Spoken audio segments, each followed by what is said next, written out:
Hi babies! It's Andeng. Welcome to my channel. Tara, kwentuhan tayo.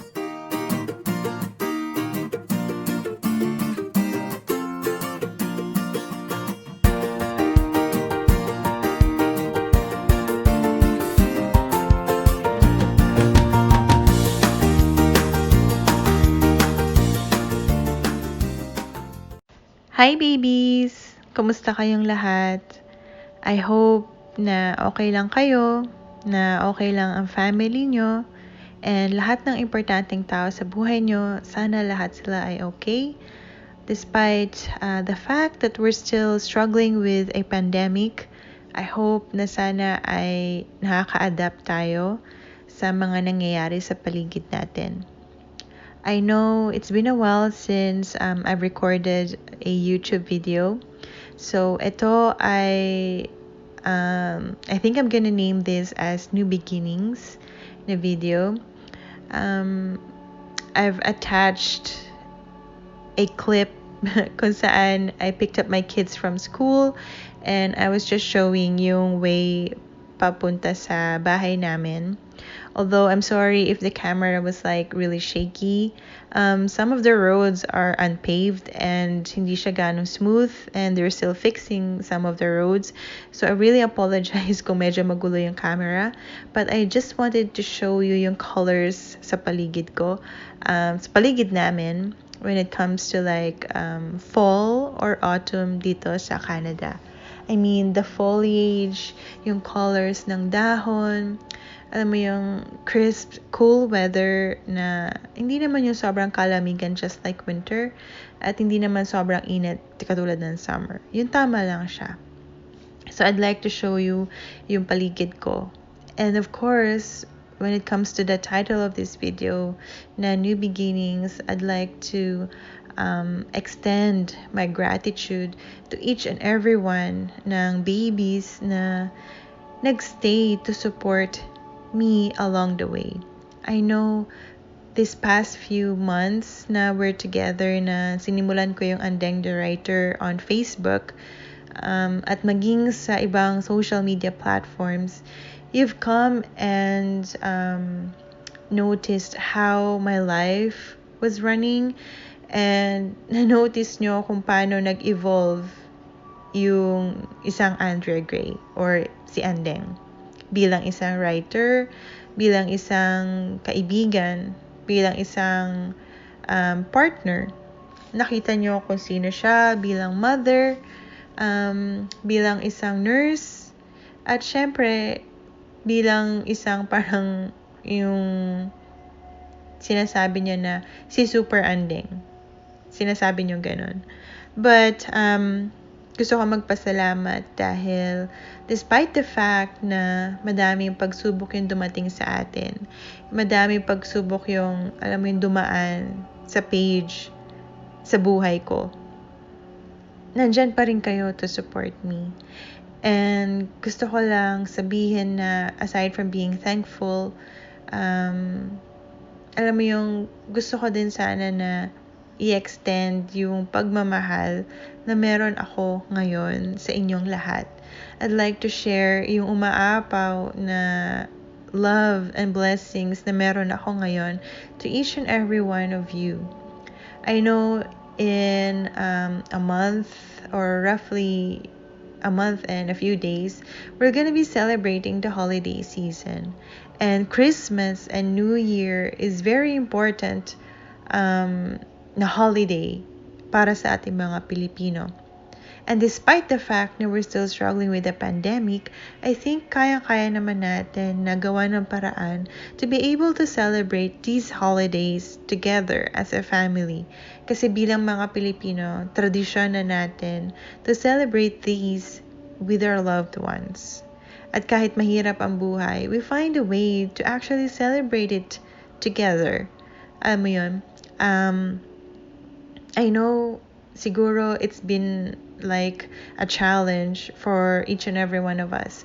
But I do believe that being Filipinos, we are resilient sa paligid natin. We easily adapt sa mga nangyayari. So, I think na this is gonna be like, alam mo yun, parang normal lang sa atin. It's gonna be challenging, yes, because of the pandemic, but at sa hirap ng buhay, I would say. But because we are Filipinos, we can adapt and we can be resilient and we still can celebrate Christmas and New Year together. Kahit simpleng handa or kahit walang handa, but together as a family is really something. So, when I say na parang overflowing yung love and blessings ko ngayon, it's because despite the fact that I'm still struggling with the remnants of the accident that I was into last April this year, I would gladly say na, alam mo yun, nag-move on na ako from that traumatic incident. And with the time that I'm spending with my physiotherapist as well as my psychologist, alam mo yung nag-heal ako paunti-unti. And I'm glad to say na I'm no longer where I was before, na sobrang nag-struggle ako, na sobrang in pain ako, na sobrang wala na akong pag-asa. This time is actually different. Kasi parang, alam mo yung open na ako sa changes na nangyayari sa buhay ko. I mean, the injury is still here, but hindi na ako nagko-concentrate doon. I'm concentrating on the fact that I can still do more despite the fact of having that injury, which is different compared before na parang in-embrace ko yung injury ko. This time, I'm aware of it. I acknowledge the fact of my limitations, and this time I'm using it as my strength to really move forward para sa sarili ko, para sa pamilya ko, at para sa mga anak ko. And I think I'm proud to say na nasa okay na ako na kalagayan ngayon compared before. Also, when I say new beginnings is that alam niyo naman na it's been more than a month na I've finally let go of my past and welcomed a new beginning of my life. Na parang, I know nasubaybayan nyo kung ano yung nangyayari sa akin, but this is the time that I would exactly maybe describe kung paano nangyari ang lahat. I mean, alam mo yung parang hindi naman madaling i-describe or ikwento in detail, but I would say na parang happy yung puso ko ngayon. And it reflects sa sinusulat ko, it reflects how I mingle with other people, and it also reflects on the aura of my face. Like, if you see me kapag nag-video call tayo sa mga GC, you'll see how, alam mo yung parang ang gaan lang na pakiramdam. Sabi nga nila, kapag nasa tamang tao ka na, magiging magaan talaga yung pakiramdam mo. And it's true. I've proven that. Alam mo, hindi ko lang sukat akalain na I could have that happiness, that genuine type of happiness, kahit wala yung past ko. All this time, I thought na yung past ko yung source of my happiness, but I was wrong. Hindi pala yun. Hindi pala siya. And when I came to realize my worth and the value of who I am, alam mo yung mas naging open na ako na magmahal muli.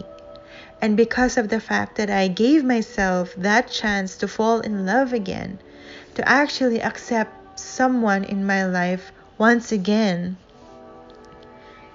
alam mo yung parang wala na akong ibang naramdaman kundi saya. At nakikita naman yon on how I respond to everyone. And alam mo yon, ang hirap lang kasing i-contain yung happiness and yung love to myself. Hindi pwedeng hindi ko siya ma-share kasi overflowing na nga siya, di ba? And because it's overflowing and I'm sharing it, nakakahawa actually yung kilig na nararamdaman. Yung kilig ko, nararamdaman niyo na din. Which is true, which is genuine and real. Alam mo yun, it's just that I'm so thankful na I gave myself a chance again to fall in love once more. And to you and everyone else who's struggling right now to move on from their past, lagi mong iisipin na there's always a road ahead of us. And nandyan yung past natin to give us lessons, to remind us of our weaknesses before, and kung ano yung mga pagkakamali na nagawa natin, or kung may nagawa man tayong pagkakamali, is to acknowledge all of them and use them to our leverage to actually make ourselves happy once again. I know ang kaligayahan naman ng isang tao, hindi naman nababase yan sa paligid natin. No, happiness is a choice. And you can choose to be happy if you want to, or you can choose to be miserable if you want to. Nasa sayo ang choice to be happy, sa totoo lang. And when I chose to be happy, alam mo yun, hindi ko akalain na sobrang ganito yung mararamdaman ko. I know if you're in a rough spot right now, or if you're still struggling with moving on, darating din ng time na you'll be able to move on completely sa mga sakit na naranasan mo, sa mga pagsubok na dumating sa'yo. I know malalampasan mo din yan. I know you're a strong person and you are amazing. Alam mo yun, isipin mo lagi na you are beautiful inside out, na importante ka, na you are valued. And this someone will come sa buhay mo at ipaparamdam niya sa'yo kung gaano ka ka-importante as a person, kung gaano ka karapat-dapat na mahalin as an individual. And when that time comes, you can finally embrace true happiness. So, para sa'yo, or para sa inyo babies who's struggling, kaya nyo yan. Wag lang kayong bibitaw kasi ako dati almost nabumitaw na ako, but I didn't. Kumapit ako. And sana kayo din, ganun din ang gawin nyo. So, hanggang dito na lang itong video na to.